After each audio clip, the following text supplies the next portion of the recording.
cela fait bientôt 2 mois que le petit Émile a disparu, dans les Alpes de Haute-Provence. Colomban et Marie, ses parents, se sont récemment exprimés sur cette tragique disparition. Un entretien décrypté par le journaliste qu'il a lui-même réalisé.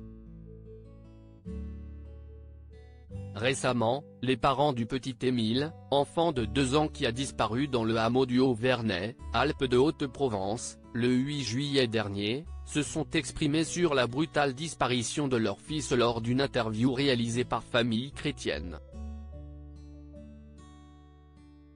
On ne peut s'empêcher d'espérer, a expliqué le père, Colomban, tandis que la mère, Marie, souligne leur instabilité émotionnelle. Parfois, nous sommes submergés par le chagrin et l'angoisse. On désespère un moment, et ensuite on est comme soulevé par l'espérance.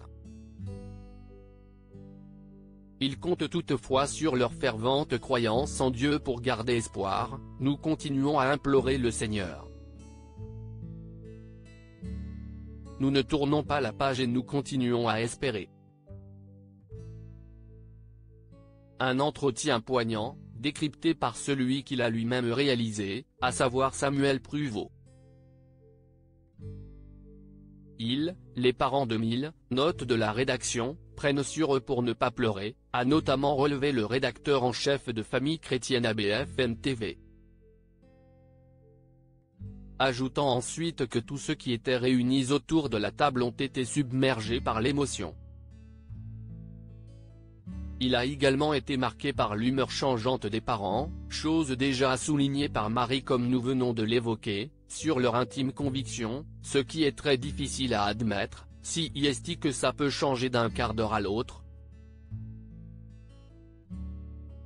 Il y a les tripes de la maman du papa qui se disent on peut pas se résoudre à croire qu'il est totalement disparu. Et puis à d'autres moments il y a l'idée du réalisme, même son papa l'a dit, on imagine malheureusement le pire. Samuel Pruvot explique également que les parents d'Émile ont le cœur brisé à chaque fois qu'ils voient les cabanes du petit garçon dans lesquelles il s'amusait. Mais pas question pour eux de quitter l'endroit où leur fils a disparu, à savoir la maison de ses grands-parents. L'ancien domicile de ces derniers avait pour rappel brûlé en 2019, note de la rédaction, située au Vernay dans les Alpes de Haute-Provence. Pour rappel, ses parents vivaient à la Bouilladis avant la disparition de leur fils. Mais ne veulent pas rentrer tant qu'il y a un espoir de le retrouver.